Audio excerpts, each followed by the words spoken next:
sincèrement, ça sert à quoi de gagner le Classico, de battre le Barça à l'extérieur et de lâcher 2 points face au Rayo Vallecano?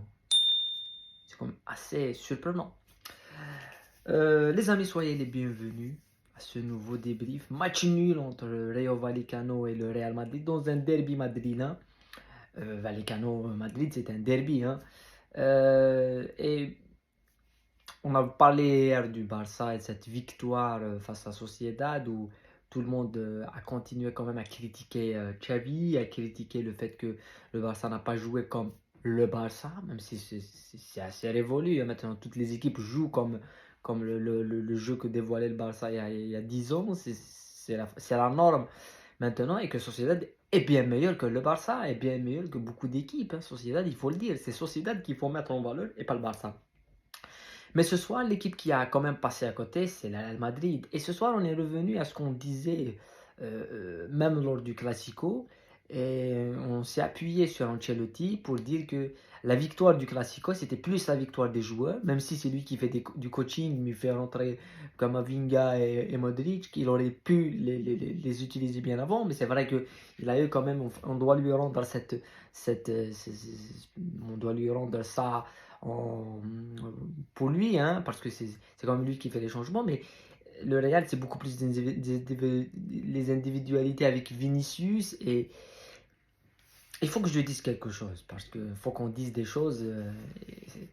Pour moi, ce que fait Vinicius, ce qu'a fait Vinicius l'année passée, ce qu'a fait Vinicius l'année de la Ligue des Champions avec Benzema, c'est costaud. C'est un joueur qui tenait l'équipe, c'est un joueur de déséquilibre. Le seul joueur de déséquilibre qu'avait le Real Madrid, c'était Vinicius. Mais ce que fait Vinicius depuis quelques temps, c'est médiocre. Il faut dire les choses. C'est plus un joueur que tu attends hors terrain que dans le terrain. Il s'occupe plus de ce qui se passe dans les tribunes que ce qui se passe sur le terrain. Et on le voit, on l'a vu face au Classico. Il n'a rien fait tout le match. Et on l'a vu s'effriter avec Gavi, s'effriter avec le public. Il l'a fait à Mallorca, il l'a fait partout. Et généralement, les matchs que perd le Real Madrid, Vinicius passe à côté. Quand Vinicius est en forme, quand Vinicius fait son match, généralement le Real Madrid ne perd pas le match. Mais on le voit que ces derniers temps, ça devient insupportable et que même les joueurs du staff, et qu'on parle de Ancelotti et tout, c'est vrai qu'ils le défendent. Mais on sent qu'ils sont assez effrités et assez frustrés de ce que fait Vinicius. À certains moments, il faut jouer au foot. Et même Neymar, qui est critiqué pour ses simulations, critiqué pour son jeu et tout, il fait des crises de nerfs, Neymar. Il a pris même des cartons rouges au PSG. Même au Barça, il a fait des crises de nerfs. Mais ça ne dure pas 14 matchs, ça dure 10 minutes. Là, chaque match, c'est le même constat qu'on fait à Vinicius. Il faut que ça change. Si lui-même, il veut aller plus loin, il faut que ça change. Sinon, euh, quand on parle de jeu, on n'a rien vu, sincèrement. On a vu une attaque-défense, c'est vrai. Mais à part ça, on s'attendait à rien d'autre que ça. On s'attendait à une attaque-défense. Parce que comment le Real Madrid va aller débloquer un petit peu ce milieu de terrain de Vallecano qui était assez constant. De Dimitrievski, qui est le gardien, qui a fait un match époustouflant, le gardien de Vallecano, qui a fait un match de très très haut niveau. Mais voilà, ce que je disais au début de vidéo, ça sert à quoi de perdre face au Barça, de gagner face au Barça à l'extérieur et de lâcher 2 points. Et là, le Barça revient à 2 points, c'est pour ça que je disais hier, la victoire du Barça hier est assez inespérée pour le Barça. Mais lâcher des points aujourd'hui pour le Real Madrid, c'est beaucoup. Ça fait vraiment mal parce que ça revient à 2 points comme avant le Classico. Donc comme si le Classico n'a même pas été joué. Et Girona est leader de la Liga. Girona, leader de la Liga après sa victoire exceptionnelle face à Osasuna. Donc voilà. Je pense que on aura quand même, comme je l'ai dit, la Liga. Je maintiens toujours que le Real Madrid finira champion. Je ne sais pas comment, mais je pense que le Real Madrid aura plus de ressources que d'autres équipes pour finir champion. Mais voilà, on attendra les matchs de Girona et du Barça pour voir comment ça va s'effriter. Est-ce que ça va pas se faire justement comme ça et que le Real Madrid profite un petit peu d'un faux pas du Barça ou de Girona pour aller plus loin. Mais sinon, ce soir, les supporters du Real Madrid doivent se poser des questions. Et la première personne à pointer du doigt, c'est Carlo Ancelotti. Je pense qu'on a ce soir ce qu'on avait critiqué de Ancelotti, c'est que c'est un entraîneur qui laisse beaucoup de liberté aux joueurs. Et derrière, si les joueurs ne trouvent pas la solution, lui, il n'a aucune solution. C'est-à-dire que même les changements qu'il a fait, même on va aller sur les 20 dernières minutes de match, la nervosité qu'il y a eu du côté de Real Madrid, ça te prouve qu'il n'y a pas de solution. Rudiger, il prend le rouge tous les jours.